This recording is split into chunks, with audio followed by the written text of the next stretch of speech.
Bonjour à tous, bienvenue sur un nouvel épisode de podcast. Et aujourd'hui, je reçois quelqu'un avec moi qui va venir nous parler de plusieurs choses. François, bienvenue sur le podcast. Merci Simon, merci de l'invitation. Merci d'avoir fait la route Bonjour à tout le monde. de loin, 3 heures et quelques de route. Donc, si vous ne connaissez pas François Dorval, François, tu as un groupe. Est-ce que tu veux te présenter rapido? Mon nom c'est François Dorval. Là. Évidemment, pour ceux qui sont dans le groupe Investisseurs Québec, là, vous me connaissez très bien. Là. C'est surtout l'endroit où que je parle d'investissement de bourse au quotidien. Mais les autres, là, je suis probablement un peu inconnu, là, mais pour les membres du groupe, on est rendu à 31 000 personnes. 31 000 personnes quand même, là. Ça en fait un des plus gros groupes boursiers du Québec. Franchement, une belle progression, là. On est bien contents, là. T'as parti d'accord?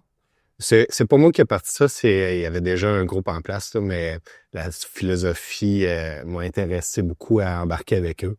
J'ai embarqué avec eux, là, j'adore mes amis, c'est des amis qu'on jase au quotidien, fait que j'ai embarqué avec eux, puis j'ai pris un certain leadership, si tu veux, là-dedans, là, puis ça va bien depuis. Là. Tu dois mettre quand même pas mal d'heures, parce que je te vois quand même souvent passer. Non, si vous n'êtes pas sur le groupe, je mettrai le lien.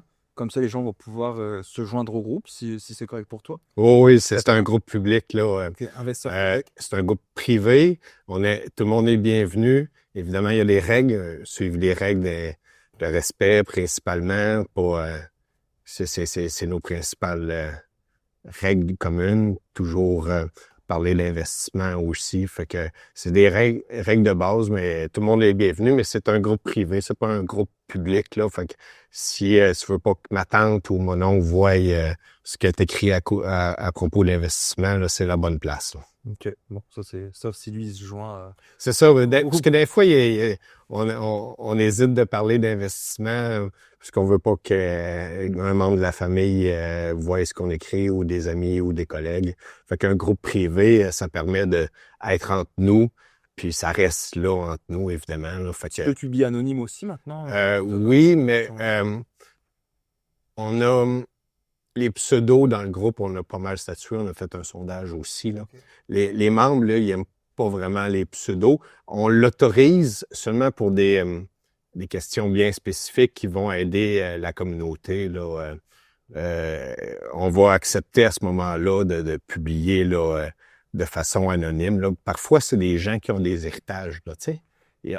Ils ont des héritages, puis là, qu'est-ce que je fais? Tu sais, mais ils ne veulent pas savoir que ton voisin là, sache que tu as reçu un héritage. Fait que là, à ce moment-là, on va accepter là, des publications anonymes, puis on va aider les gens aussi à répondre là, du mieux qu'on a à nos questions. Là. Fait que, mais non, normalement, là, on essaie de garder ça. Là, les gens, ils me connaissent. Quand que je parle, c'est mon nom. Ceux qui interagissent, c'est leur nom. Fait que, tu sais, c'est notre réputation aussi qui est là. Fait que c'est une question de confiance, la bourse. Hein. Fait que, tu sais, les pseudos, on limite ça au minimum là, puis il faut vraiment que ce soit un cas spécifique, là, concret pour la communauté. Comme tu dis, héritage, ou mettons un cas de divorce, ou c'est plus intime. C'est ça. Là, à ce moment-là, on va accepter, là, mais pas du genre que pensez-vous de NVIDIA? Pseudo avec un pseudo, là, ça, non, c'est correct. Là, on est content si tu veux parler d'NVIDIA, mais mets ton nom, ça va nous faire plaisir là, de répondre, mais ça, ce genre de choses-là, on essaie de limiter, on essaie d'être crédible. Là. Fait que c'est un peu pour ça qu'on est rendu à 31 000 passés. Là. Ouais. Puis c'est quoi le but premier de ce groupe-là? C'est l'entraide? C'est l'entraide. Pour ton implication? C'est un groupe Facebook, donc le but premier, c'est de parler d'investissement. Alors, on est plusieurs plus chevronnés un peu, là. Fait qu'on lead le groupe, là, puis on essaie d'aider les gens le mieux possible à prendre des décisions. C'est sûr, évidemment, quand tu es autonome puis tu gères ton compte de courtage, on est l'exception, là. On n'est pas la règle, là. Au Québec, là, les gens sont un peu enclins à prendre leurs finances en main puis à prendre le contrôle puis avancer avec ça. Fait que c'est sûr que c'est un peu perturbant pour la majorité des gens, mais on essaye, entre nous autres qui sont autonomes, là, de s'entraider. Puis expliquer le marché, puis voir où est-ce qu'on on peut faire de l'argent. Là, parce que, évidemment, c'est un groupe boursier. Là. Donc, il faut pas en perdre. Là. Les deux règles en bourse, la première, c'est pas perdre son argent. Puis la deuxième règle, c'est pas oublier la première règle, là, pas perdre d'argent. La première est quand même ma préférée, mais Oui. quand même aussi cool. Puis toi, tu écris beaucoup.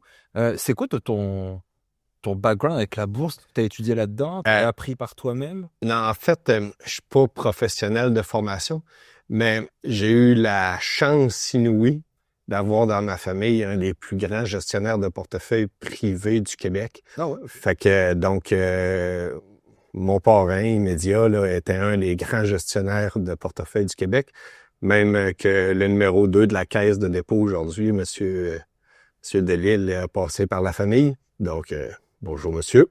Fait que c'est juste pour vous dire un peu le cheminement. Là. Fait que j'ai tombé dans le bain là, par mon parrain, qui est mon mentor financier. Là. Fait que donc un courtier, grand défenseur des investisseurs aussi. J'ai parti une business de défense des investisseurs. Donc, tout ce qui est, si vous aviez dans les années 90 une cause à défendre, vous vous sentiez lésé, bon, ben la famille Dorval pouvait répondre à votre besoin, puis on allait en cours contre les gros. Ah ouais. Donc, un peu ça, des placements, gestion de portefeuille.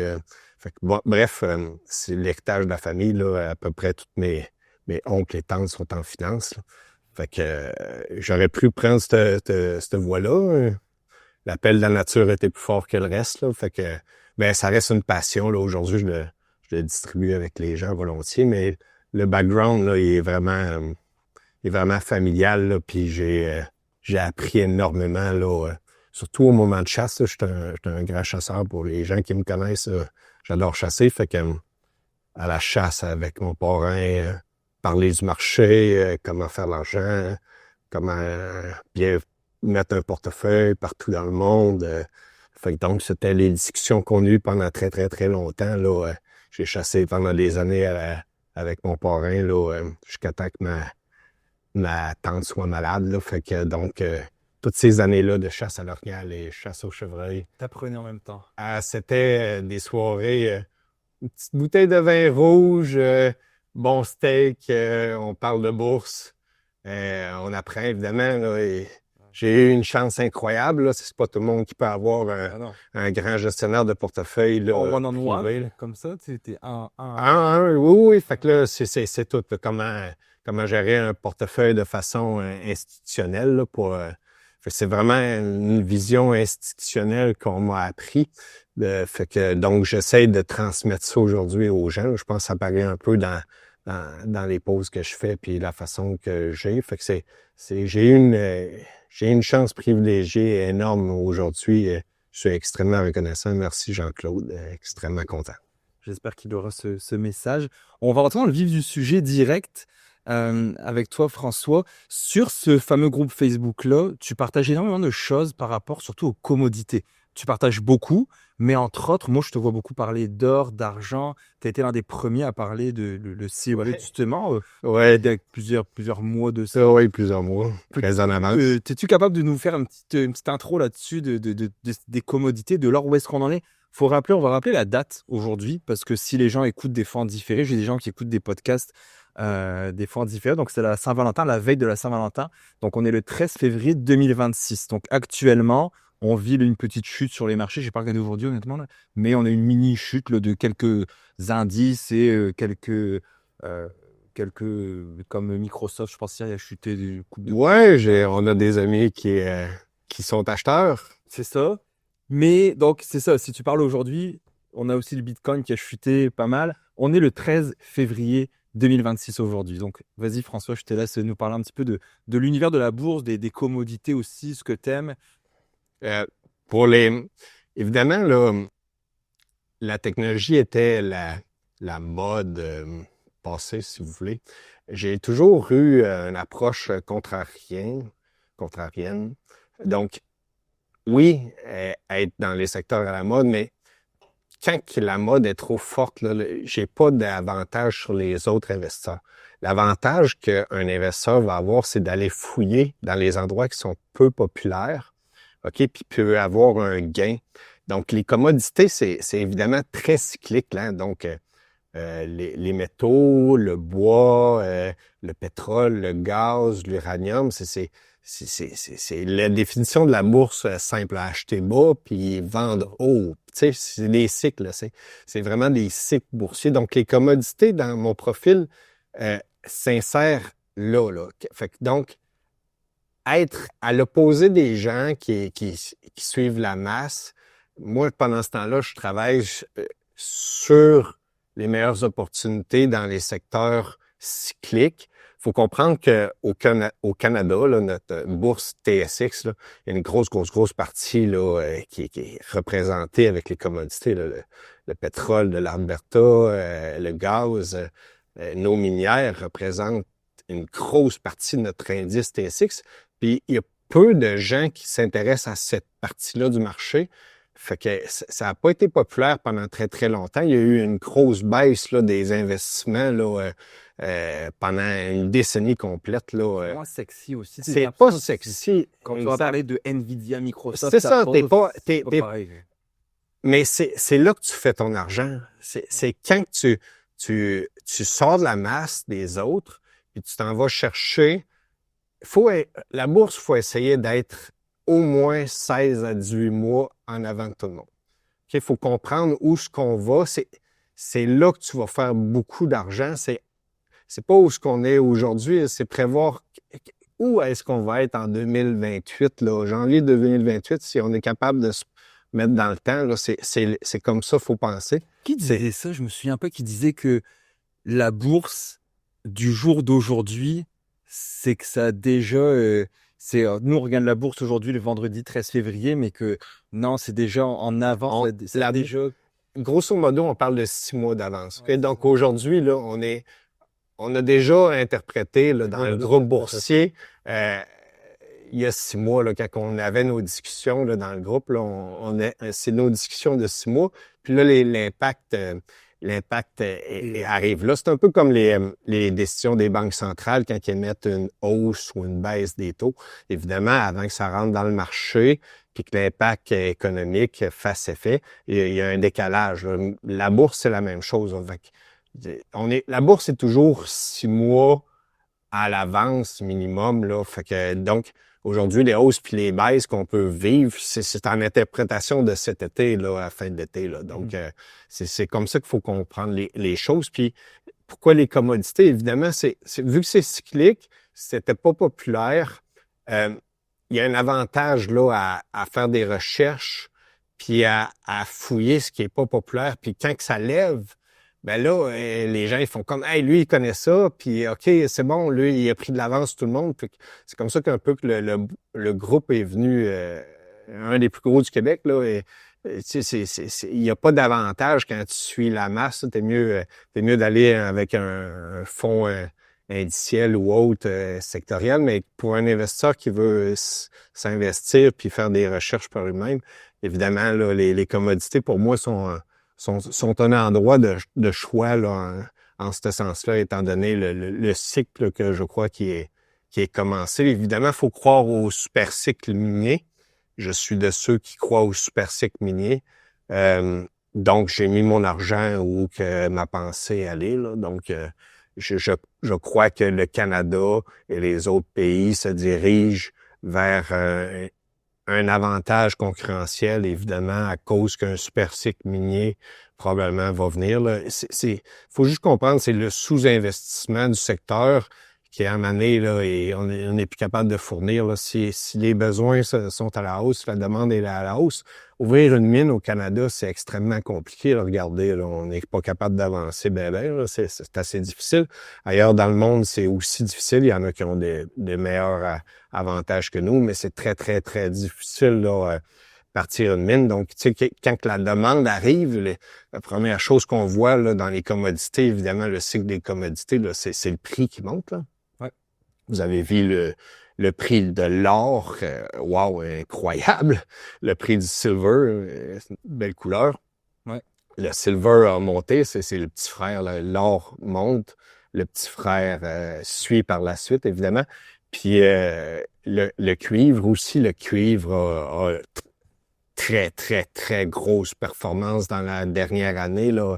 Évidemment, le cuivre étant un, un métaux critique là, pour l'électrification de tout à peu près. Là. Donc, Dr. Cooper est très, très, très important dans l'analyse de la bourse et de l'économie. Donc, vraiment un métaux critique. Puis tu as l'uranium aussi que j'aime bien, là, qui fait partie de l'électrification aussi. Donc, tout ça, ça va avec la thème, là, un peu là, qu'on voit présentement. Là, l'intelligence artificielle, les grosses compagnies investissent énormément d'argent là, en CAPEX, là, qu'on appelle. Là. Donc, ils font des gros investissements. Mais ces investissements-là vont demander énormément d'énergie. Là. C'est fou comment que l'énergie va être nécessaire à driver tout ça. On voit déjà aux États-Unis là, l'inflation des prix de l'électricité. Là, c'est assez important. Là. Il y a une facture qui va être assez importante pour plusieurs personnes. Donc, les secteurs de l'énergie, là, là, ça vaut pas ça, mais c'est comme un peu, là, si vous voulez, l'or et les métaux précieux avant. Là, on est au début du cycle. Là, la demande va arriver puis elle va être assez forte à ma perception, à moi. Les investissements ont tellement été gigantesques en intelligence artificielle, puis on est loin d'avoir fini. Là, les Américains ils poussent extrêmement fort. Donc, tout ça, ça prend des métaux puis de l'énergie. Fait que c'est là que, pour moi, il y avait un avantage à aller vers les commodités. Là, l'or, c'est autre chose. Là. Est-ce que tu prévois une partie de ton portefeuille là-dedans? Mais toi, tu te dis, moi, un portefeuille, je le monte. Puis là, pareil, c'est pas des conseils d'investissement. Non, Ça, on donne pas, non. on donne pas de recommandations jamais. Là, Une discussion qu'on a, je tiens à le préciser. Toi, mettons, quand tu te dis, je monte mon portefeuille, mettons, quand tu es avec ton parrain, justement, est-ce que c'est, je mets une partie dans les fonds indiciels, puis je me garde un 20% de mon argent pour aller chercher ce genre d'opportunité-là? Ou toi, tu dis, non, je veux être all-in sur ce genre d'opportunité-là? C'est quoi ton thinking par rapport à ça? j'ai toujours, évidemment, là, vu que mon background un peu familial, là, si tu veux être à l'avance sur le marché, il faut à la base que tu sois le marché. Donc, pour être le marché, ça prend des fonds indiciels. C'est la base, OK? Fait que donc, si tu veux battre le marché, il faut premièrement être le marché. La première façon d'être le marché, c'est acheter les grands indices américains. Donc, la stratégie est assez simple pour moi. Là. C'est investir dans les grands indices américains et surpondérer où ce que je vois des opportunités. Donc, les métaux précieux étaient pour moi une opportunité il y a déjà plusieurs mois. Ça a été un grand coup de circuit, évidemment. Probablement que plusieurs ont le grand sourire avec moi aujourd'hui. On a fait de grands gains boursiers.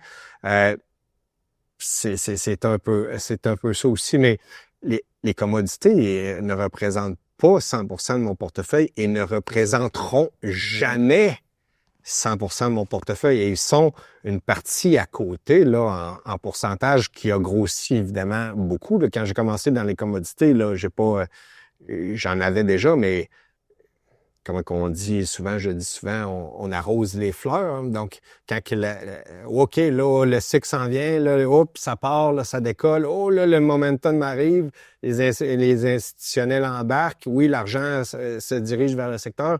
Ben, on suit, on en rajoute, là, tu sais, quand tu vois que ta perception du marché est bonne, ben là, tu peux commencer avec 1, 2, 3, 4, 5 dépendamment, chaque personne est libre de faire ce qu'il veut, évidemment. Mais pour moi, OK, c'est bon, là, ma perception était la bonne. Donc là, après ça, là, tu mets des plus gros montants, puis tu bâtis une position qui s'en va dans la tendance actuelle. Là. Il faut pas oublier que c'est la tendance qui fait ta richesse, là, et il faut que tu regardes bien le marché puis rester dans la tendance. Ça peut fluctuer, mais la tendance est ton ami. C'est pour ça que, tu vois, quand habituellement je fais des consultations, que je parle au monde ou moi-même, je dis la même expression, je dis toujours de se bâtir un fonds dans des fonds. Je commence, personnellement, je pense qu'il est plus optimal d'acheter des fonds indiciels, S&P 500, Nasdaq, peu importe, TSX 60. Puis une fois que j'ai un bon fonds dans ces fonds-là, ben là, je vais commencer à prendre un 5% puis dire, OK, l'or, quelque chose qui m'intéresse.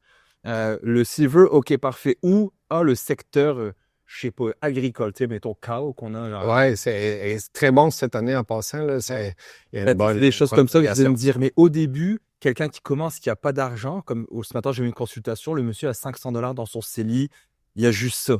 Ben, c'est sûr que c'est pas quelqu'un que tu lui dirais, même si on a pour faire des recommandations, de dire oui, ok, va 100% pour acheter de l'or. Tu sais, construis-toi ton petit fonds, puis une fois que ça a grossi, là, tu peux commencer à intégrer des choses dans ton portefeuille, ce genre de trucs-là. Je sais pas ce que tu en penses de cette Ben, mentalité-là. juste, je vais dire ce que moi, quand j'ai commencé là, de façon autonome en 2005, donc ça fait quand même, T'as vécu 2008, toi? oui, j'ai vécu 2008. Puis donc, j'ai commencé avec deux fonds, les fonds négociés en bourse. À ce moment-là, les fonds négociés en bourse, là, c'était tellement pas la mode. Là, Il y en avait très peu, en très, plus. très peu. Donc, j'ai commencé avec le fonds XIU, qui est Le l'indice. vieux fond. Tu sais que c'est le plus vieux Ben fond. oui, je sais ça, évidemment. Donc, je suis un des vieux du XIU. Là. Donc, en 2005, là, j'ai commencé avec le XIU et le XFN, qui est les financières canadiennes. Donc, oui, dans la crise des subprimes 2008, belle leçon de vie, j'ai vécu la crise des subprimes par le XFN et ça marque les jeunes aujourd'hui, vous connaissez probablement ça, là, je vous le souhaite jamais, là, mais c'est une bonne façon d'apprendre la bourse. Là, Ah bah oui. ça, ça déstabilise l'investisseur. Là. 2008 a été une crise là, extrêmement grave. Là, quand tu vois les indices qui coupent la bourse arrête sur des haltes, là, oh, c'est quelque chose, là, et on ne souhaite jamais ça. Là, À la mais, Covid, je pense qu'on a tué un halt à la Covid. Je pense pas, je me suis. on a-tu un halt à la COVID? Non, je pense que ça a été plus ordonné. Ça a chuté en maudit, par exemple, là, Pas qu'il y a un halt. mais en 2008, là, ceux qui étaient sur les marchés, là, c'était quelque chose. Là, moi, à ce moment-là, si on peut faire une petite Ben oui. parenthèse, là, j'étais à la chasse à la pourvoirie de l'ours brun au nord de Saint-Fulgence. Les gens du Saguenay, vous savez, là, en haut complètement des Monts-Valin, là, sur le top. Là. Bon, donc la pourvoirie qui était là, on était là. Mon parrain avait un satellite à ce moment-là. Et évidemment, là, pour la business, là, appelait à tous les jours.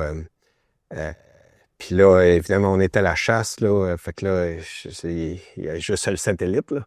Donc, le soir, il appelle, puis il apprend que le marché a fait des haltes. J'étais assis à côté de lui après la chasse dans le soir dans le pick-up, puis je peux vous dire que ça shake le plus solide des messieurs. Là. Quand tu as beaucoup d'argent à la bourse, puis il y a des haltes, là, ça marque. Là. Fait que voir la réaction d'un investisseur chevronné institutionnel être complètement... tu sais, il pouvait pas dire qu'il le savait pas, là, mais tu sais, on liquide jamais un portefeuille au complet. Là. On est toujours investi dans le marché, là, plus ou moins en pourcentage là, de liquidité, mais on vide jamais à zéro. Là, donc, des gros haltes comme ça, des gros chutes, là, ça, Quand t'as un gros portefeuille, ça fait quand mal. ça fait... ça shake le monsieur. Donc, c'est bien parfois là, apprendre de tout ça.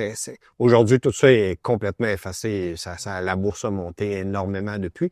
Mais je souhaite pas ça aux jeunes là, qui commencent avec nous. Mais j'ai Parenthèse. commencé comme ça au début. Là, fait que je le sais qu'aujourd'hui, la bourse ne monte pas toujours. Là. XIU que tu as mentionné, pour ceux qui connaissent moins ça suit l'indice du C'est TSX 60, oui, exact. canadien, 60 compagnies canadiennes. Puis l'autre je pense que c'est 99 ou 2000 qui a été créé, ce fonds-là, si ma mémoire est bonne. À date, depuis tout ce temps-là, je pense qu'on fait du 8% annualisé. Ouais, à peu près, oui. Un peu. Puis XFN, que l'autre que tu avais, ça c'est actuellement, c'est 25 compagnies financières au Canada seulement. Exact. Où est-ce qu'on parle des banques? Donc on a les 6 grandes banques canadiennes, on a le secteur des finances, investissements, Ouais. on a les assurances avec Sun Life, Ouais. etc. Donc, Et juste pour le XFN, là, pourquoi XFN? Bon, pourquoi j'en ai encore aujourd'hui? Ben, tu as aussi Brookfield Asset Management. Puis ça, c'est le papa, là, Brookfield, là, qui est un des grands gagnants boursiers, là. Mis à part la politique, oui, il y en a qui vont dire, bon, peu importe, là, ça reste que tous les investisseurs de Brookfield Asset Management depuis très longtemps et Trop d'argent. peuvent pas beaucoup se plaindre, là. Puis donc, fait que pourquoi XFN, Brookfield fait partie de l'explication. Il était quand même très, très haut dans le Dans fond, le là. top 10, je pense. Ah, et il était probablement dans le top 5 là, depuis très, très longtemps. Fait ça englobe le secteur financier canadien. Puis sur l'historique, là, le secteur financier canadien, ça reste le pilier du TSX, là. Nos banques, là, c'est solide, là. Tu vois, ma fille, dans son RE, ma fille de 7 ans et demi, elle a 20%, c'est ZEB. Oui, site exactement. canadien, ZEB. j'ai mis ZEB, évidemment, là, tu vas être surpondéré par la Banque nationale. Donc, c'est une façon de jouer la Banque nationale un peu plus concentrée, là, si vous voulez. Parce que XFN, la Banque nationale est plus petit. Dans ZEB, là, tu vas avoir plus de Banque nationale. Puis la Banque nationale, historiquement, c'est une très, très, très bonne banque canadienne. Donc, ZEB est une façon de jouer la Banque nationale avec les autres banques, là. Fait que c'est une autre stratégie, mais c'est très, très bon, là. Évidemment, là, le but de la bourse, c'est pas perdre son argent. Les compagnies comme les banques, ça peut monter, ça peut baisser, mais ça reste que généralement. je pense pas que ça va. Je pense pas qu'il y a une de nos 6 grandes banques canadiennes qui va s'effondrer demain matin. Très, très, très, très, très loin de ça. Là, le système financier canadien là, a complètement dominé le système financier mondial. Il est rendu, pour moi, les institutions les plus fiables au monde là, en finance. Là.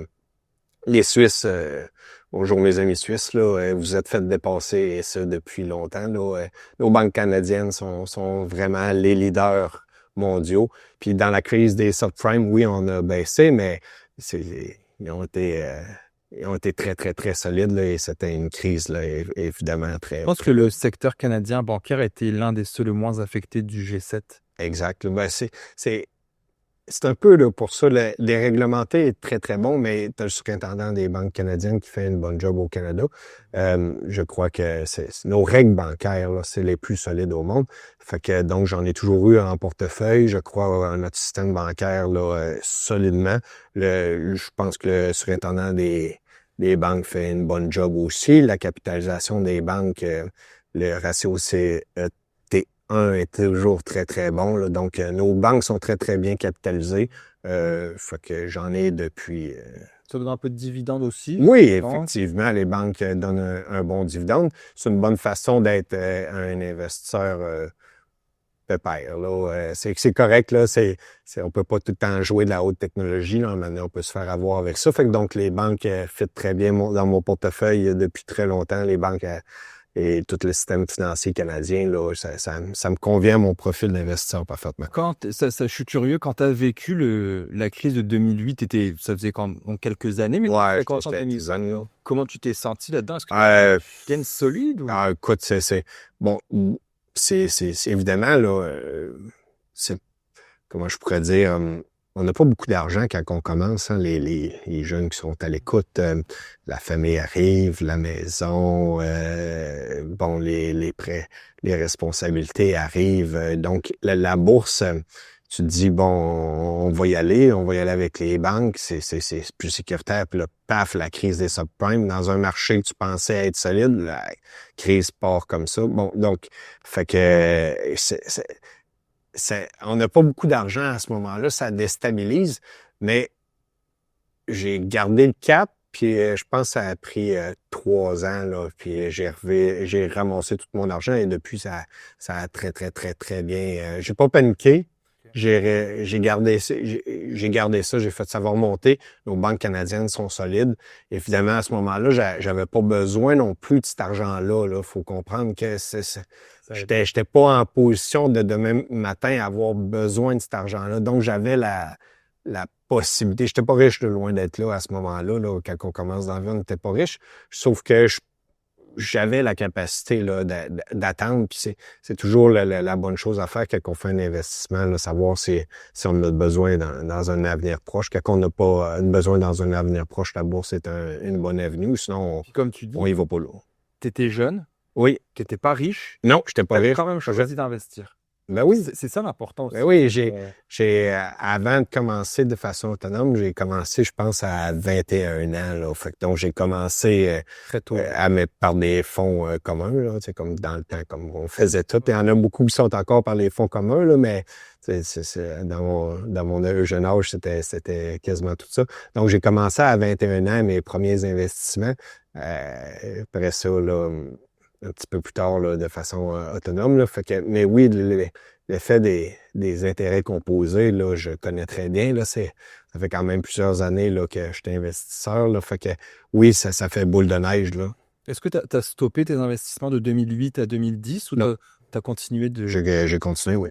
Okay. Parce que je ne sais pas si tu avais vu l'étude de Fidelity qui disait que les gens qui avaient arrêté d'investir en 2008 avec la crise versus quelqu'un qui avait continué à mettre son petit pécule, la personne qui a continué, il y avait 2,5 fois plus d'argent 10 ans après que celui qui avait arrêté de 2008 à 2010. Je le crois très bien. Ouais, c'est l'une des plus études les plus oui, ben, exactement. Là, ben, non, j'ai pas. Ça shake, là, mais il faut avoir la conviction. Là, quand on va dans l'investissement, il faut voir long terme. Puis oui, là, j'ai toujours eu une cotisation systématique qui s'est prise à tous les mois, là, peu importe là, que ce soit pour les enfants, pour les REER, CELI.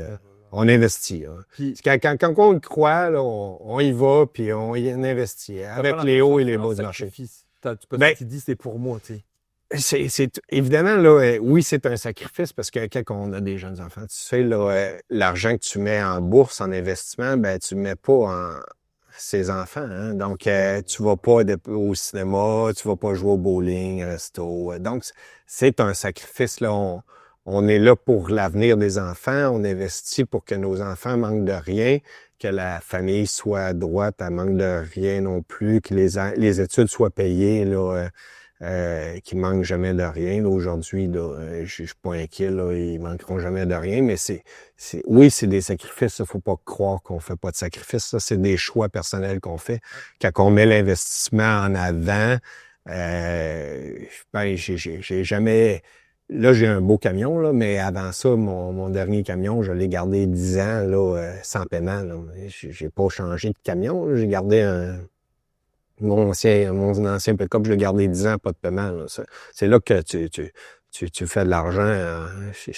C'est pas en tout la dépensant puis en l'investissant sur le long terme. C'est comme ça que ça rapporte. Là. Imaginez 10 ans, pas de paiement. Pas de paiement de camion. Surtout maintenant, les prix. Ben là, je te dirais qu'un gros camion, là, c'est une bonne facture. Là. Les gens ils savent, là, depuis la COVID, les prix des camions ont complètement explosé. Moi, j'ai un F-150. Là. OK. C'est sûr, ça coûte cher. Oui, c'est des bons véhicules. Ah, ouais. Mais tu sais, un Orignal, ça se transporte pas dans un Honda Civic. Là. Je prends pas le Honda Civic pour aller à la chasse. Le Honda Civic à ma conjointe, il reste à la maison. C'est clair. Je te pose une grosse question maintenant.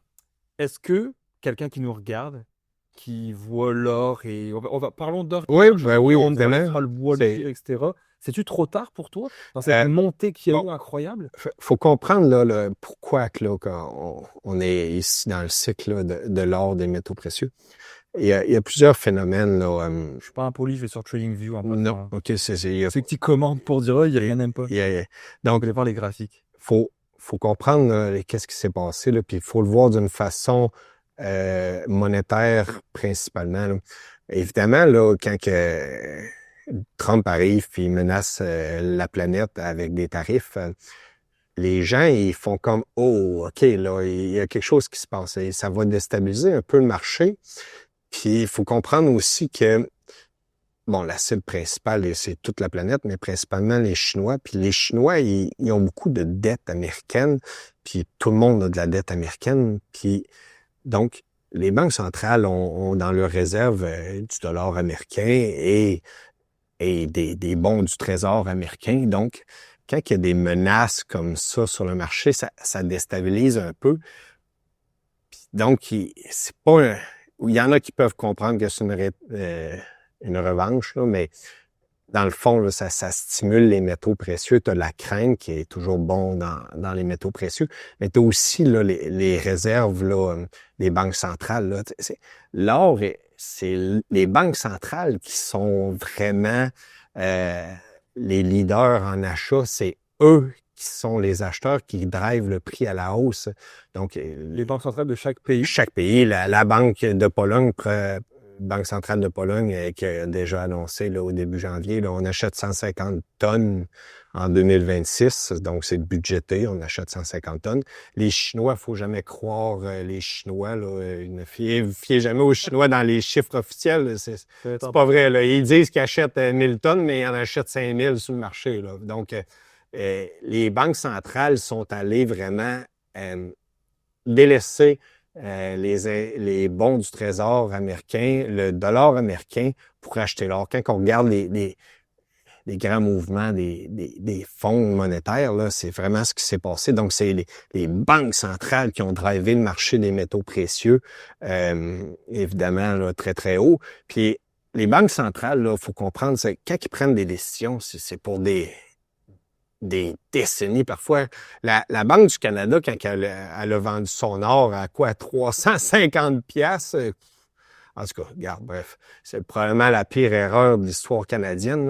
C'est quand ça? Ça a été liquidé, je crois, en 2013 ou 2014. La moyenne était autour de 350 $ le prix de vente. Là, on avait plus que 1000 tonnes d'or et on a tout vendu ça là, dans ces années-là. C'était les années les années de la Banque centrale là, qui ont essayé de nous vendre des obligations que c'était mieux. Donc, on a vendu notre or complètement au Canada. Quand vous regardez là, les autres pays dans le monde, je pense qu'on est 2 ou 3 pays, des pays africains qui ont fait la même décision, c'est à peu près tout. Mais toutes les autres ont des actifs en or dans les banques centrales, étaient en or, surtout ceux qui ont vécu les grandes guerres, là, la Première et Deuxième Guerre mondiale. Là, ils ont beaucoup d'or. Il faut comprendre l'historique des pays aussi. L'or a toujours été une valeur depuis toujours. Là. On transigeait de l'or il y a 4000 ans. L'or du Pérou, c'est pas pour rien que les Espagnols sont allés au Pérou. Là, puis, bon, il y avait de l'or. Là. Donc, l'or a fait des guerres depuis toujours. C'est une valeur, c'est de la monnaie. Là. L'argent, le silver, l'or, c'est de la monnaie. Donc, quand il y a des mouvements là, qui peuvent perturber les cycles économiques, les cycles monétaires, les cycles des banques centrales, ben l'or va dans les banques centrales, puis c'est vraiment eux autres qui ont drivé le marché. Évidemment, là, la demande était très, très, très, très forte. Là, fait que ça a fait lever, puis les gens comme nous aussi, qu'on a vu le mouvement, ben on a embarqué, puis là, ça a fait boule de neige, on a monté. Mais si on voit là, dans plus long terme, là, où est-ce qu'on s'en va avec ça, évidemment, parlons de l'or plus, le silver, c'est le petit frère. Là. Fait que, si ça monte, ça va être l'or qui va monter, le silver va suivre. Là. Si ça baisse, ça va être... bon, évidemment, c'est l'or qui guide la parade. Là. C'est le moteur. Ouais. Exact. Là. Donc, l'autre, le petit frère, il est beaucoup plus volatile. Lui, il est excité. Là. Ça monte, ça descend, ça monte, ça descend. C'est assez impressionnant. Là. On sait de quoi je parle pour plusieurs d'entre nous. Mais le moteur, c'est l'or. Là. On est à 5036 ce matin, 5036 piastres, je crois, ce matin. 5000 qui étaient des marges bénéficiaires extrêmement importantes. Là. On est le 13 aujourd'hui, le 12 au soir. Ma compagnie aurifère préférée au monde, Agnico Eagle, a sorti des résultats trimestriels magnifiques. C'était incroyable. Là. Wow! Allez voir, là, écoute, il n'y a pas 46 000 façons de comprendre les métaux précieux si vous n'allez pas voir Agnico Eagle. Là. C'est au Québec, au Canada, là, c'est probablement la compagnie la plus solide. Là. Les gens de l'Abitibi, félicitations, là, vous faites un sacré bon job. Ils ont des revenus trimestriels incroyables. Le rapport trimestriel d'hier, juste avant qu'on se rencontre, j'ai regardé, là, le marché donnait un 4,5% là, à la hausse, à l'ouverture. Fait que donc aujourd'hui, ce matin, là, il est pratiquement à son sommet historique. Là. Bref, il a monté beaucoup, beaucoup, beaucoup. Mais pour comprendre les métaux précieux, Agnico Eagle, c'est une bonne façon de les comprendre, de voir comment que la marge bénéficiaire a beaucoup monté. depuis, là. Fait que à 5000, là, dans les derniers jours, on varie entre 5000, 5100, là. C'est des marges bénéficiaires extrêmement importantes pour nos compagnies orifères, là. Puis c'est un peu ça qui est le paradoxe, c'est que très, très, très peu de gens ont des compagnies minières d'or en portefeuille. C'était tellement pas la mode, là. Écoute, C'était pour les vieux. Quand moi j'ai Oui! commencé, c'était vraiment comme... Bon, cette semaine, je regardais là, tout le marché orifère, donc les grosses compagnies orifères là, en Amérique du Nord, là. Si on les met toutes ensemble, ça a la capitalisation boursière d'à peu près Procter Gamble, là. Tu sais, la majorité ne savent même pas c'est qui est Procter Gamble. C'est une compagnie de produits de base, là. Bon, donc... qui, eux, détiennent plein de... Ouais, c'est ça, mais c'est tout petit, là. On est très, très, très, très loin de Apple et d'NVIDIA. Oui, réunis, fait que quand ça lève, là, tu sais, c'est tellement petit comme secteur. Quand ça lève, là, toutes les compagnies ont un afflux d'argent, là, assez incroyable, là. Puis donc, mais l'afflux d'argent, il y a une raison pour ça que j'ai expliqué, mais quand on regarde les rapports financiers, c'est ce qui est important de voir. Ben, les compagnies orifères, ils font de l'argent, là. 1 milliard en free cash flow dans un trimestre, là. Il faut le faire, là. Au Québec, il n'y a pas grand-chose qui donne 1 milliard de free cash flow aux 3 mois, là. Et en plus, il n'y a pas beaucoup de monde qui ont ça en portefeuille. Fait que, tu sais, c'est ça, là, c'est ça le marché des métaux précieux, là. T'as la commodité qui est l'or, mais si tu investis dans... Moi, j'investis pas sur la commodité. La commodité, elle me sert à choisir la compagnie qui va en profiter le plus, là. Un débutant, tu conseillerais quoi pour un débutant qui aimerait s'exposer à acheter de l'or? Tu sais, il y a GLC, par exemple. Oui, j'en ai plein. C'est des fonds négociés en bourse, là, évidemment, là, un regroupement de bonnes compagnies là, minières. Là. Évidemment, il faut comprendre le cycle des commodités, puis comment que l'investisseur institutionnel, lui, il pense. Là, parce que c'est là qui est l'avantage que j'essaie de... C'est comme ça qu'on m'a appris. Là. Fait que quand le prix monte, là, donc le prix monte, après ça, les gens regardent, OK, où est-ce que je peux mettre... Le prix monte de l'or. De l'or, donc toutes les commodités. On va y aller pour l'or, là, mais quand les commodités, on peut mettre ça assez général, là. Quand le prix de la commodité monte, là, après ça, les institutionnels, ils veulent positionner pour profiter de la hausse. Je parle des banques. BlackRock, Vanguard, BMO, la Caisse de dépôt l'an dernier. On ne remettra pas en sur leur choix, mais... En tout cas, bref, le monde, je pense qu'ils comprennent, là.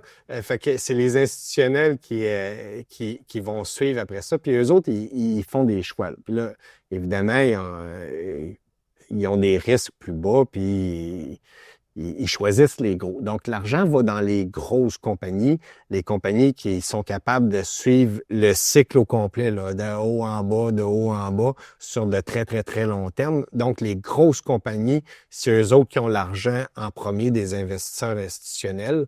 Puis ensuite, l'argent afflue au top des plus grosses compagnies. Ensuite, après ça, c'est les compagnies en moyenne capitalisation boursière. Après ça, les small cap.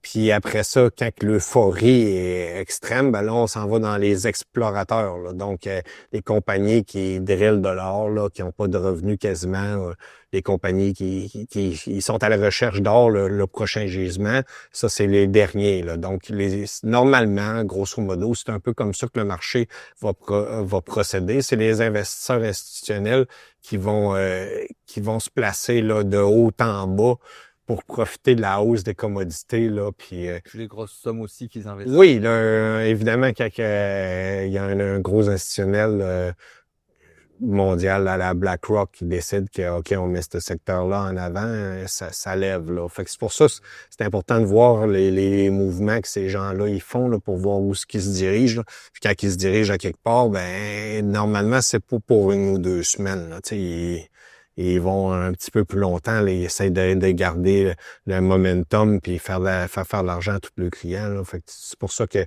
il y a des modes qui arrivent, qui repassent, qui arrivent, mais pour l'or, fondamentalement, là, évidemment, vu que c'est les banques centrales qui drivent le marché, là, ça devrait être assez pour longtemps. Là. Je pense pas que la banque de Chine ou de la Pologne change d'idée demain matin. Donc, ça devrait aller. Là. Fait que, normalement, là, ceux qui ont pas d'investissement, là, et commencer là, comme les institutionnels font là, par les grosses compagnies. Là. C'est un bon choix. C'est plus sécuritaire pour commencer. Là, quand on a plus d'expérience, après ça, on va chercher à analyser les petites là, pour faire... là, c'est là que tu fais des bons coups de circuit, là, quand tu vas chercher plus bas dans la liste. Là.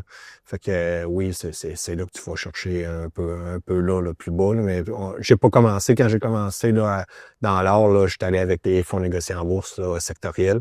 J'adore les fonds sectoriels. Là. C'est la première façon, là, souvent. Là, J'ai été exposé, mais ouais. exposé. C'est un peu la technique de la mitraillette. Là. Tu sais, tu bang, bang, bang, bang, bang, tu tires un peu dans le tas. Fait que Moi, je dis le bazooka. ouais, boum, tu sais, t'es as toutes, là, c'est correct. Fait que t'es as toutes, t'es exposé au secteur. Puis après ça, ben souvent une stratégie que j'aime beaucoup, ben là, tu fais un peu plus sniper, là, tu tires sur celle-là qui t'intéresse avec... fait que là, je vais fouiller un peu plus là, sur la compagnie qui m'intéresse dans le secteur qui est en train de lever, là, puis j'essaie de mettre l'autre investissement après, là, à ce moment-là, sur celle-là que je pense qui va lever, là, fondamentalement, là, à pas trop de dettes, à d'un bon gisement, à de l'or en masse, là, tu sais, une bonne équipe de direction. Là, après ça, c'est en deuxième lieu. Là, c'est plus de devoirs. Là. Il faut beaucoup plus de lecture. C'est peut-être pas adapté pour tous les gens, là, mais ceux qui sont capables de le faire, là, c'est là que tu fais ta grosse argent. Ouais, qui veulent s'amuser aussi un petit peu puis tester des choses. Là, mais tu sais, Ouais. quelqu'un qui veut rester plus passif, c'est sûr que c'est peut-être pas recommandé d'aller à Non, l'analyse fondamentale. exact. Là, c'est un petit peu plus compliqué là, à aller. C'est pas tous les gens qui sont habitués d'ouvrir des livres, des rapports trimestriels puis des lire. Là. C'est un peu un des gros problèmes qu'on voit. Là, la lecture des rapports trimestriels, c'est pas très, très populaire, mais c'est un peu essentiel. C'est là que sont les informations. Exact, là, tu peux pas connaître une compagnie si tu lis pas un rapport trimestriel, là, tu as plein d'informations dedans extrêmement importantes pour l'avenir. Puis tu as aussi l'earning call qui est après les rapports trimestriels. Là. Il y a un paquet d'informations qui sont greffées autour de ça. Si tu manques l'information, tout ce que tu fais, c'est que tu regardes un graphique boursier, là, puis là, ça, il y en a tellement. Si t'es pas bon en analyse technique, là, tu risques de te faire avoir. Là. C'est clair. Je te pose quelques petites questions en rafale. Comment, selon toi, quelqu'un qui va poser une question dans un groupe Facebook, forum, Reddit, peu importe, comment on reconnaît un bon conseil, entre guillemets, d'un mauvais conseil? Parce que moi, ce que je vois beaucoup, puisque ce que je reproche un peu, c'est des gens qui ont tellement d'aplomb, une confiance en eux, qui vont dire « Ah, tu devrais faire ça ». Bon, on m'a déjà commenté des choses sur mes pages de vidéos. La personne a tort, mais elle le dit avec tellement de confiance que les gens, ils pensent qu'elle a raison, alors que la personne, elle a 100% tort.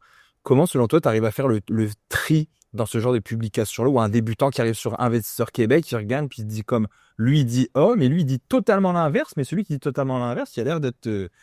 il a l'air de connaître ça, lui, alors que... Je sais pas si tu vois ce que je veux dire. Oui, effectivement. Il faut comprendre un peu comment que les groupes Facebook fonctionnent. On a un système de points. OK. Fait que donc, un nouveau qui rentre dans le groupe, pour répondre à ta question directement, vous cliquez sur le commentaire du membre en question, puis vous regardez son nombre de points. Puis les points, c'est... Les points, c'est... Facebook dit, c'est un algorithme, là, donc... c'est évidemment, là, si je fais une publication qui est aimée des gens, beaucoup de pouces, beaucoup d'interactions, je gagne beaucoup de points. Okay. Donc, évidemment, dans des groupes boursiers, si les gens n'ont pas beaucoup de points, c'est qu'ils n'ont pas réussi à avoir un argumentaire qui a élevé. Là, tu comprends? L'argumentaire historique, ou s'ils sont tout nouveaux, on peut comprendre, là, mais s'ils sont là depuis très longtemps, là, puis ils ont très, très, très peu de points, évidemment, là, ça veut dire que c'est peut-être moins... fait que c'est comme ça un peu, là, quelqu'un qui va rentrer dans le groupe va voir là, l'expérience de nos membres, là, fait évidemment, là, moi, je suis rendu là, quelque chose comme 360 000 points. Fait que c'était assez difficile d'avoir 360 000 points. Là, j'ai pas commencé là, à 360 000 du jour au lendemain. Là, le premier 1000 points dans le groupe est le plus difficile à avoir. Fait que c'est un peu, pour répondre à ta question, ça peut être une source d'information à vérifier. Si quelqu'un est à gauche dans l'opinion, puis il a 50 000 points, puis il y a quelqu'un qui est à droite, mais il a 140 points, ben là, je pense que... en tout cas, on peut se tromper quand on a de l'expérience, là, mais tu sais, normalement, avec les années, on se trompe un petit peu moins souvent. Là. Ça peut être une façon de voir là, vers où qu'on se dirige. Là. Fait que c'est la beauté un peu de Facebook. Là. Ils disent pas comment ils donnent les points, là, mais c'est comme en bourse. Là, avoir de l'argent au début, c'est très difficile. Après ça, l'intérêt composé à la montre. Là, ben, dans les groupes Facebook, c'est un peu la même chose. Là. C'est notre crédibilité. Si tu fais pas faire d'argent à tes amis, ça lève pas. Là. Il faut faire de l'argent. Puis est-ce que des fois, tu dois modérer certains commentaires? Ben oui, évidemment, là, c'est des gens, là, c'est notre société québécoise, là, donc des fois, ça touche les gens beaucoup, là, évidemment, là, on tolérait pas le racisme, c'est totalement interdit, les insultes, interdit. Fait qu'évidemment, là, les fraudeurs, là, si vous saviez le nombre de fraudeurs qu'on a, c'est évidemment, on parle d'argent, donc ça attire les scammers. Là, Il doit y avoir des faux comptes. c'est épouvantable. Fait que donc, mais la communauté, c'est pour ça que ça lève beaucoup, là. La communauté est extrêmement rigoureuse, puis c'est tout de suite détecté, là. Fait que donc, on fait le ménage, là, c'est très, très, très rapide, là. Là-dessus, on a zéro tolérance, là, le groupe d'administrateurs et le modérateur, là, on nettoie la page, là, c'est automatique, là. Fait que tous les scammers, avec les années, là, on a des façons, comme administrateur, d'enlever tous leurs amis qui ont évité un petit coup. Bref, quand on en pogne un, souvent, il y en a 10 qui sortent en même temps, là. Fait que... Ils invitent leur monde.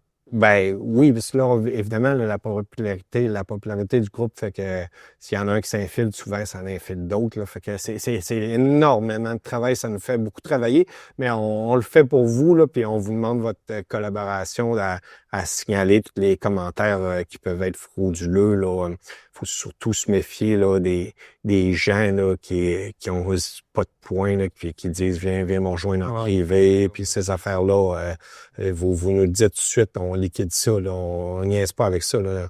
On est ici pour aider les Québécois à progresser en bourse, puis on est un groupe d'entraide. Là. On veut pas que personne se fasse frauder. Là. Embarquez pas là-dedans, il y a tellement de fraude sur Internet. Là. Fait que c'est une bonne façon, là, je pense que pour répondre à ta question, de voir qui écouter. Ah non, t'as raison. T'as bien raison. Moi, mettons, quand tu vas sur TikTok, puis tu tapes mon nom dans la barre de recherche, je pense que tu as 12 personnes avec mon nom. Ben, c'est ça, exactement. Là, Puis je peux pas les voir, moi, parce qu'ils me bloquent. Donc, c'est ça, exactement. C'est épouvantable. C'est une plaie d'Égypte, là, c'est complètement fou. Mais bon, à un moment donné, si on décide de s'exposer, là, ça fait partie, là, mais tu sais, à un moment donné, j'imagine que je ferai partie du lot, moi aussi, là, ça devrait s'en venir, là. Fait que... T'as voulu me vendre des cryptos hier.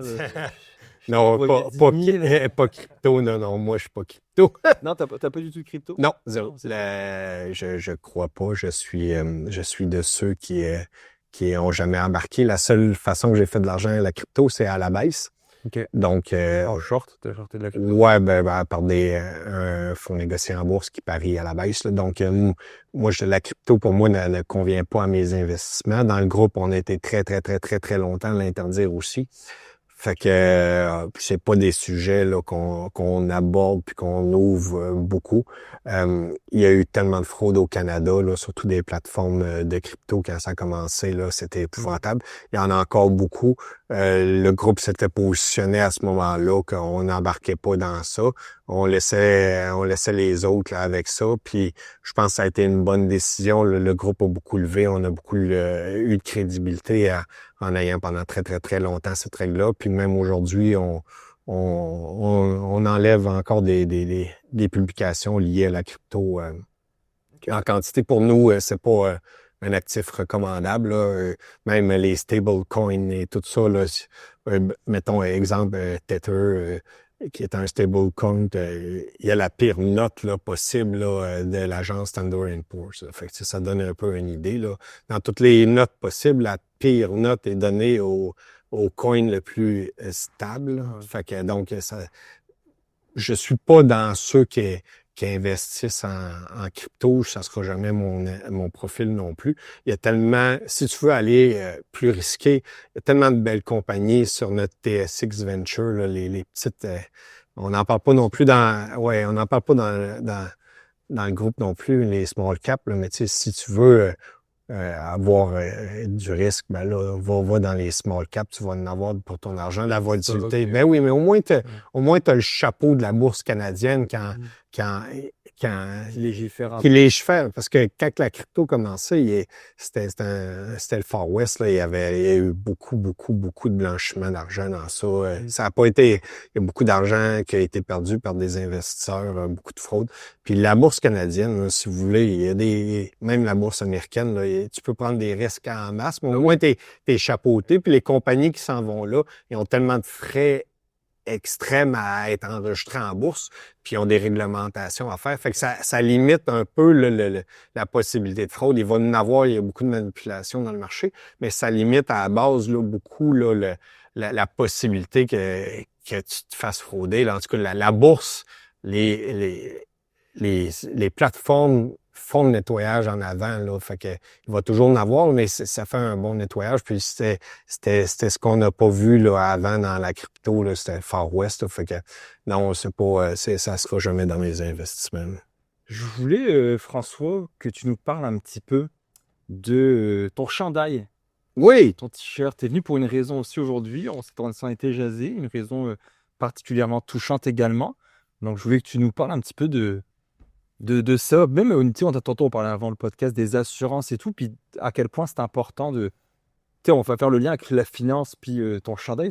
Mais parle-nous de ça, François, s'il te plaît. Évidemment, pour les membres du groupe, vous le savez, là, tout le travail que je fais est bénévole. C'est du bénévolat que je fais pour vous gratuitement. Je le fais avec plaisir, mais je le fais aussi pour une cause. C'est la cause de l'élan rose.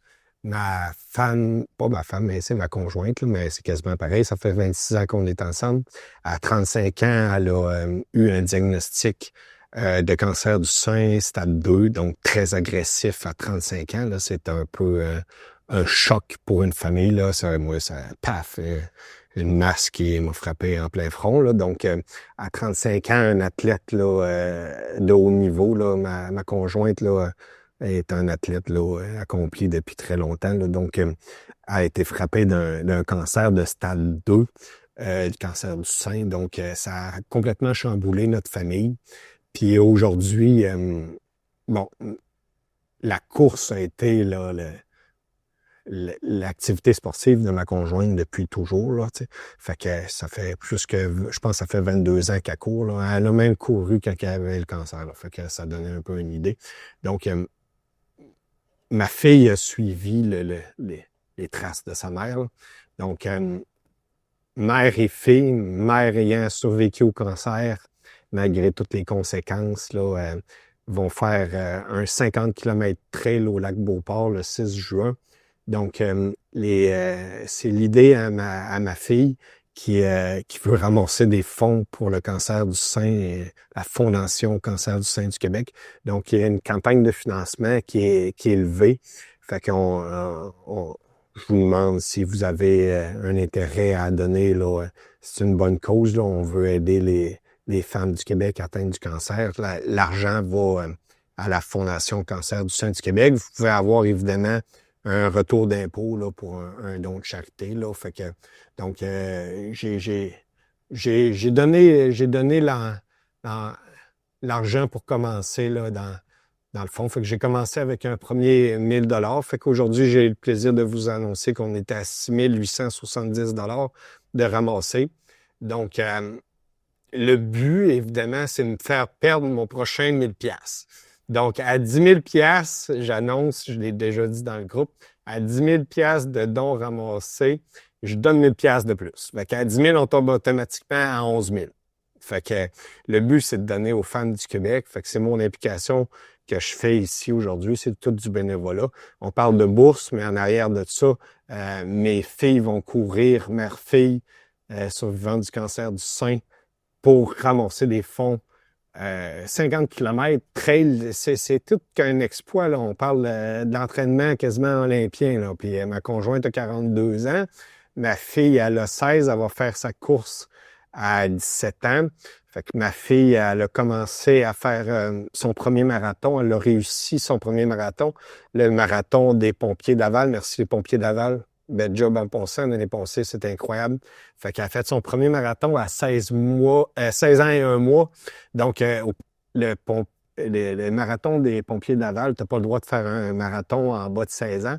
Fait que juste à l'âge légal, ma fille a fait son premier marathon. Donc, à 16 ans et 1 mois, elle a fait un marathon complet.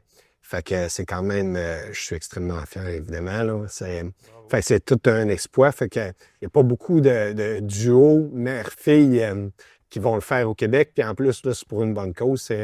Fait que c'est pour donner à la cause, là, il va y avoir un lien là, sous la vidéo. Là, c'est l'élan rose. On donne pour le cancer du sein, la recherche, aider. Évidemment, la Fondation a multi-objectifs, là. Mais le but, là, c'est de la prévention, de la guérison, recherche. C'est soutenir les femmes du Québec. Il y a d'autres organisations aussi. Le but étant de donner, là, moi, aujourd'hui, là, je peux le dire que la bourse investissement me permet de redonner aujourd'hui. Puis, je suis content de ça, là, aujourd'hui, là. C'est l'objectif qu'on est là aujourd'hui. Là. Si les gens veulent donner, c'est temps, c'est une bonne cause.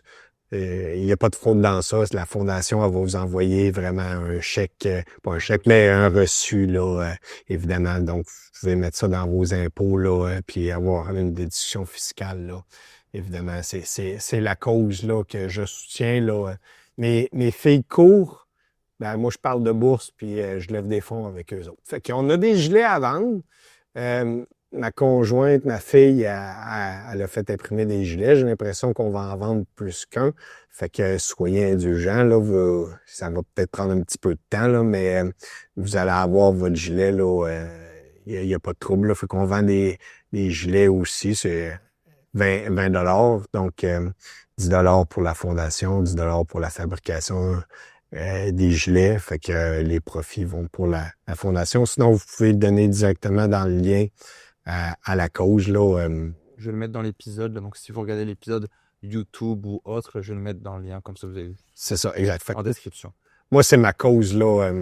Fait que c'est tout c'est pas du travail, c'est une passion que je fais dans le groupe, là, pour les membres, là, mais tout ça, évidemment, c'est pour une cause bien précise, là. C'est à cause de la Fondation du cancer du sein du Québec. Et c'est pour les membres aussi qui m'ont tout écrit en privé, là. J'ai des gens qui m'ont écrit des témoignages extrêmement touchants, là, je pense à Sébastien, là, le jour où j'ai annoncé que c'était pour ça.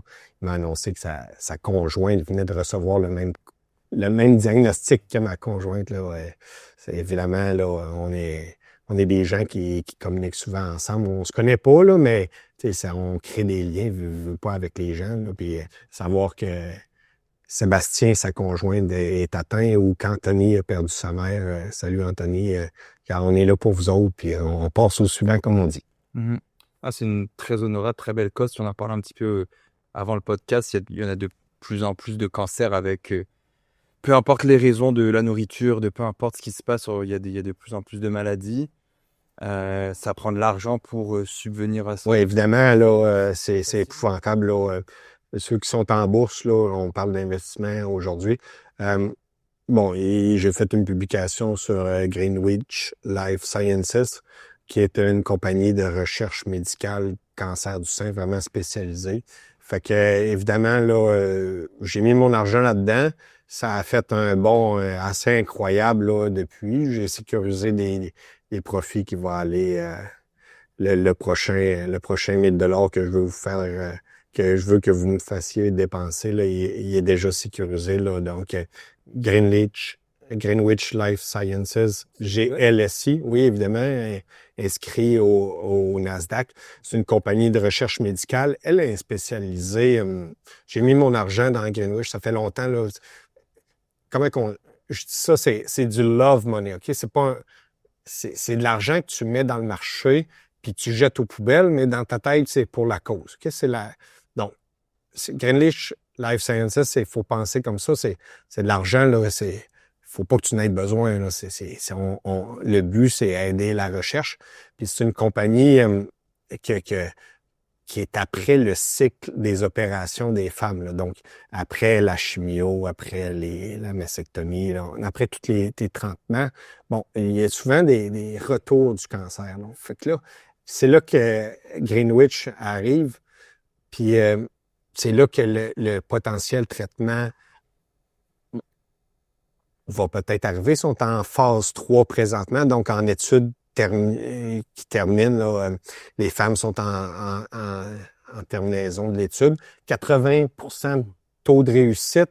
Donc, 80% des femmes n'ont pas de récurrence du cancer du sein après tout ça versus ce qu'il y a présentement sur le marché. Fait que c'est une façon d'investir là, extrêmement risqué, on s'entend, là, mais c'est du love money. Là, mais j'y l'ai fait. Il y a quelques membres de groupe qui l'ont fait. Ça a sauté en bourse, évidemment. Là, En 3 mois, c'est 242% en 3 mois. Non, c'est ça le love money, OK?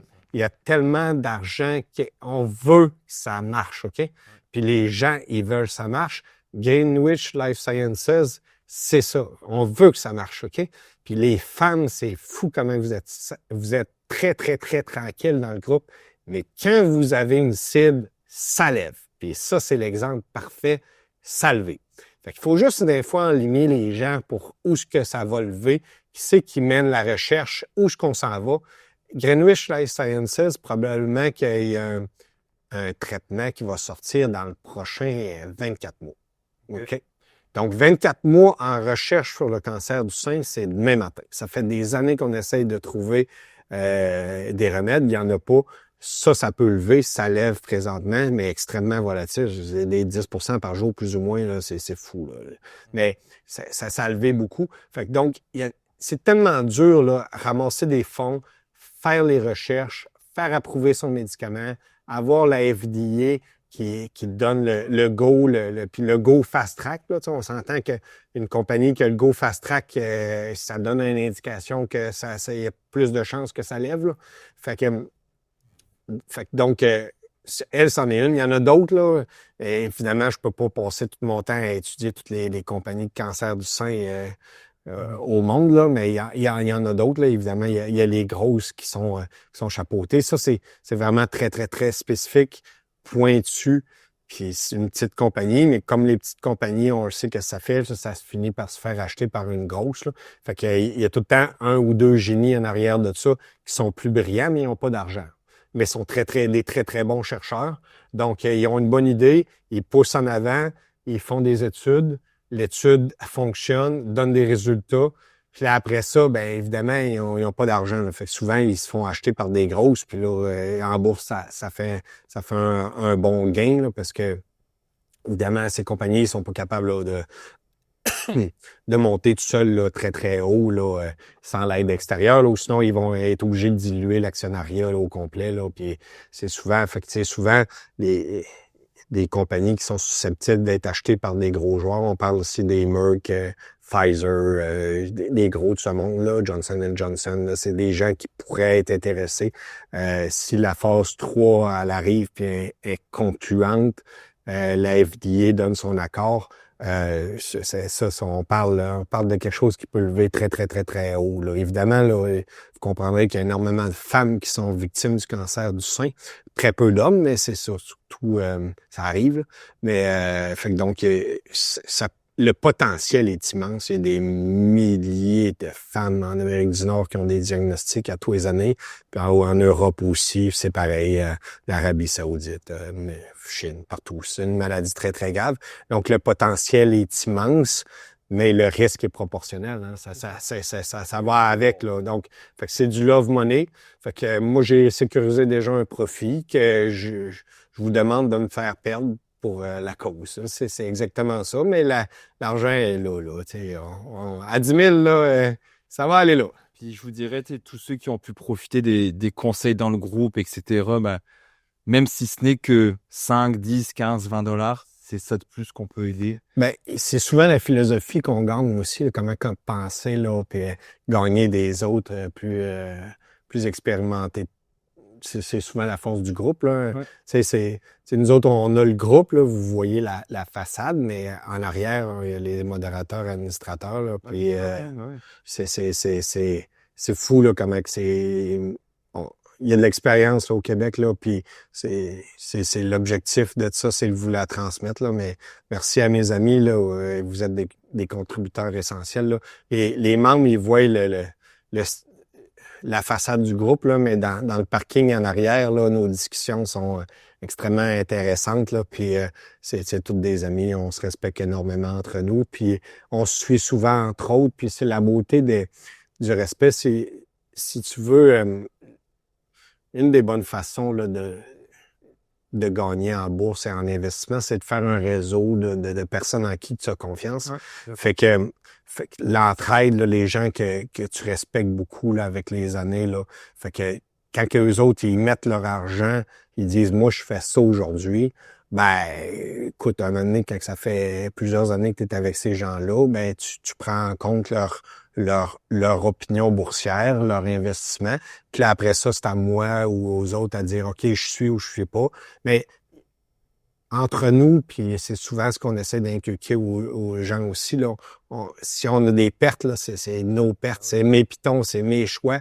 Mais regarde, je vais continuer à être avec toi, on va avancer ensemble. Même moi, je suis pas infaillible, là, j'en fais des erreurs. C'est la moyenne de la collaboration, c'est la moyenne au bâton qui fait que le portefeuille boursier, il lève. Là, c'est comme ça qu'on finit, on avance en groupe, puis on finit par faire beaucoup d'argent. Là. Ouais, non, ça c'est clair. C'est clair. Puis de prendre aussi, en prendre et en laisser, faire ses propres recherches selon son profil. Moi, c'est un petit peu des choses que je reproche. C'est message anonyme où on ne sait rien, puis c'est voici mon portefeuille, qu'en pensez-vous?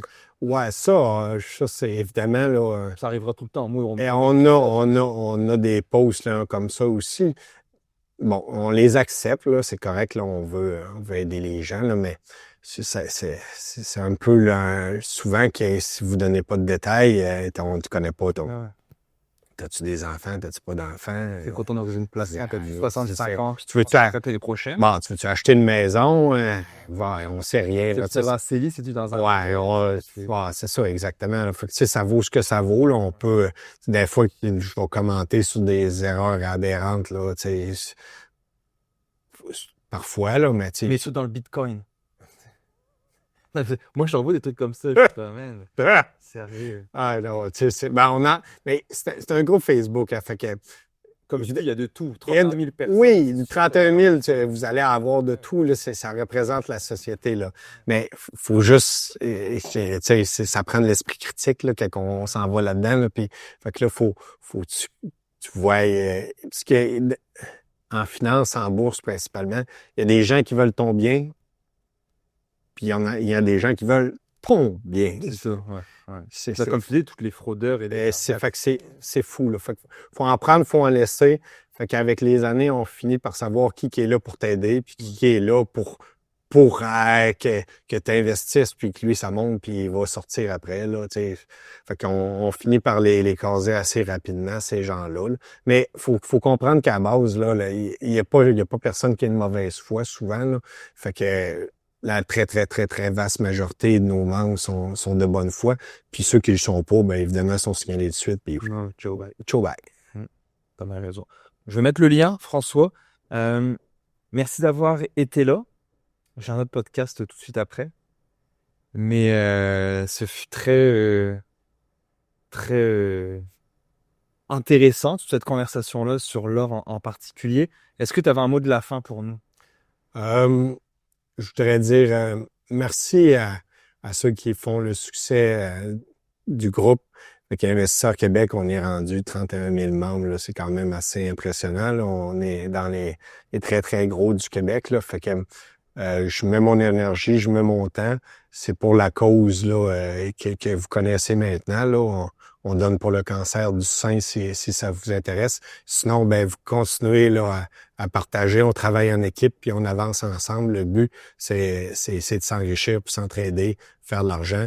Puis évidemment, il y a la politique qui peut rentrer en compte une fois de temps en temps, là, en espérant qu'il n'y a pas trop de mots graves qui font chuter les marchés ou des fois monter les marchés, là, mais on reste à l'affût, puis on regarde pour voir ce qui se passe, puis on essaie de voir où on s'en va en 2026, puis surtout 2035, là, l'objectif, c'est de se rendre longtemps. Là. C'est pas de perdre son argent cette année, c'est de se rendre dans 10-15 ans. Là.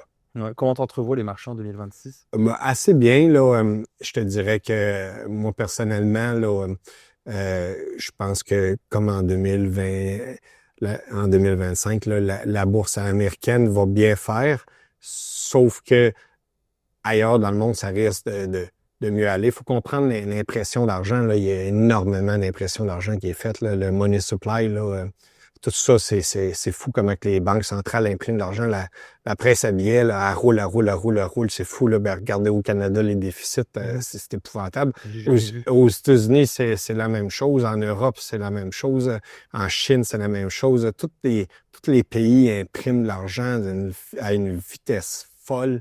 C'est extrêmement perturbant. Mais il faut comprendre, la bourse n'est pas l'économie. Ça, c'est vraiment, ça prend un certain temps à comprendre ce bout-là. Et des fois, la bourse peut être très excitée, mais l'économie, elle va pas bien. Là. Mais c'est souvent à cause de ça, l'argent, l'afflux d'argent des banques centrales, la presse à billets qui est imprimée, là, tout l'afflux monétaire là, qui arrive dans le marché, là, ça fait monter les marchés très, très haut. Là. Fait que, évidemment, là, en contrepartie, les obligations sont le perdant. C'est celui qui gagne, ben, il y en a un autre qui perd. Là. Fait que dans ce scénario-là, là, d'imprimer de l'argent, faire des déficits, c'est les marchés monétaires qui sont les premiers à écoper de ça. Là. On voit depuis déjà, je pense que plusieurs mois, là, doit être rendu à une série de 60 mois avec des rendements au net négatifs là, pour les obligations. Là. C'est épouvantable ce qui se passe dans le marché obligataire. Là. C'est très, très dur. Fait que donc, il y a un gagnant, la bourse, puis il y a le marché obligataire qui est perdant. Puis je pense que ça va rester encore tel quel. Donc, c'est sûr que les portefeuilles là, que les institutions ont poussé pendant très longtemps avec beaucoup d'obligations, moi, j'en ai pas. Là. J'ai remplacé cette partie-là. Là, évidemment, là, c'est le bout qui m'inquiète du marché. Puis pour moi, la prochaine crise, et il y a toujours des crises, là, évidemment, elle va venir du marché obligataire. Elle va venir du marché obligataire, un peu comme qu'on a vu la dernière crise qu'on a vue du marché obligataire, là, elle vient de la Grande-Bretagne, quand Liz Truss a fait un budget, là, ça n'a pas passé complètement. Là, les marchés obligataires ont complètement tombé. Là. C'est une vraie catastrophe, ça a impacté un peu le reste. Là. Fait que, bref, les pays du G7, là, ils impriment l'argent à une vitesse folle. Toutes les Standard & Poor's, Moody's sont tout en train de les décoter un après l'autre. Le Canada, moi, je m'attends à une décote du Canada en 2026. Donc, évidemment, là, il n'y a rien de bon pour le Canada, encore une fois. Les Américains ils vont se faire probablement décoter un petit peu plus tard. Là, mais France, c'était l'année passée. La France, l'année passée, la France. Oh mon Dieu, quel désastre. Désolé, mes amis français, là, mais bon, c'est votre pays. C'est pas facile. Là. Fait que là, tous les pays ils se font décoter. Puis évidemment, ça affecte les marchés monétaires obligataires. Puis là, ce bout-là, il va être très, très, très difficile. Fait que on parle jamais là de ces marchés-là, mais c'est l'ensemble. Hein. Fait que c'est un peu comme ça que j'ai appris là, par mon mentor. Là. Faut que tu regardes l'ensemble. Là. Fait que tu peux regarder les commodités, l'or et tout, mais il faut que tu regardes la bourse, puis les marchés monétaires, les devises, le jeu des devises. Le dollar américain là, est en chute. On arrive à une résistance importante. Là, s'il tombe en bas de 96 sous là, le USD dollar index, là, la chute, tout le monde va voir la même chose. Là, ça risque de tomber assez bas. Là, fait que tout ça stimule les commodités. La chute du dollar américain, ça fait monter les marchés émergents. Donc, j'essaie de suivre cette tendance-là. Là. aller déplacer l'argent vers un achat émergent, commodité, suivre la validation de ma pensée que le dollar américain va tomber, là, il va avoir des impacts dans le marché, puis je vais essayer de me positionner en conséquence. Là. Mais pour moi, le marché obligataire, ça va être très difficile en 2026. Et pour le reste, là, tant qu'on n'aura pas une discipline fiscale, là, je pense pas qu'on en voit une demain matin dans les pays de G7. Là, c'est all you can eat, on dépense, on repassera demain les petits-enfants, ils mangeront bien nos croûtes, puis c'est à peu près tout. C'est une triste pensée, là, mais ça a des impacts importants pour le marché. Là, fait que l'économie, pour moi, est en cas. Là, tu sais. Fait que nous autres, les investisseurs, on grimpe, évidemment. Là, puis ceux qui ont pas d'investissement, ben ils descendent. Fait que le marché est en cas. Là, tu sais. Ceux qui sont en haut, ils montent, puis ceux qui sont en bas, ben ils baissent. Fait que pour moi, l'économie en 2026, c'est comme ça que ça s'en va. Ça va avoir des impacts importants. Fait que c'est pour ça qu'il faut être investisseur. Il faut que tu sois dans le cas qui monte et non dans le cas qui baisse. Fait que c'est pour moi, c'est un peu la tristesse de la chose, c'est que l'inflation va ramasser les plus pauvres, là, puis t'as vu ton panier d'épicerie, c'était épouvantable, mais acheter un steak, c'est plus achetable, là. Ça n'a pas de sens, ça. Fait que vive les chasseurs, hein, on a notre steak un petit peu moins cher, là, mais bon, c'est que l'inflation mange, là, souvent, là, les secteurs, là, qui font plus mal, là, ceux qui sont en bas, là, fait que donc le logement, l'inflation alimentaire, ça va faire très, très mal. Là, les investisseurs, ils vont bien faire, là, mais bon, fait qu'il faut se positionner comme investisseur, mais c'est pas toujours facile, c'est volatile, là, mais sur le long terme, là, on va être gagnant, là, c'est sûr.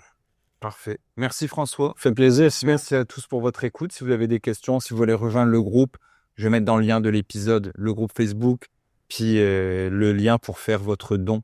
Donc, chaque don compte, comme on dit. Donc, yes, voilà. Merci et à bientôt. Merci François. Merci de l'invitation. Merci à tout le monde.